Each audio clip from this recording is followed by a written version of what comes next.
Hi guys, ngasidi ha tanbagi video ne.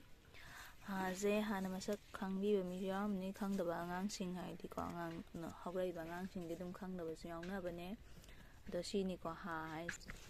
To utrimina di urara khalam ni urana te ko chaba pot ne. To mang chi ta lawdaba yam lure futche ani makhai muksura ani ko yam tawthare level se chelai re ko pastagi dan tawthare. Maze bora holaga chaba yai koina adagi lawraga chaba yai ngalaga putlaga chaba yai aduga khara amana thongaga chaba yai ka hainai ko ado mayam di kari kari tawraga chabige haibdo comment ta habiramo am lure to agi marisina da chalisine amuba ma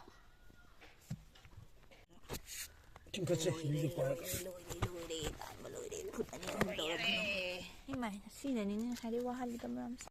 Haze sukimati kana hale ko akoida chaba matamda sukimati kana hale mahasna ke kana han ge haiba matamda akoida weight loss ohenba yai adagi digestion da mateng yam pange aduna akoina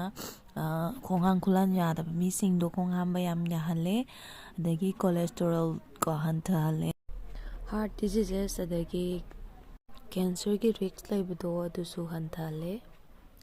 aduda nattana mahakse vitamin C antioxidants ki changje dum yawbajina maram oiraga ke skin cells sing rebuild tawbada su ko amana sengal hambada su mateng yamna pange hai ado si myams da ge ngon da khwadi kana baharaga di ko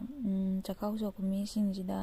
maton anawase hainaraga di hingna sabiba masisina chakau se haidi pukse sukimati inghalle duga yam thuna ko adum chakau se phagat hale ba ko ai try tawraga yengjare yam kanai mayam su try tawraga yengbiyo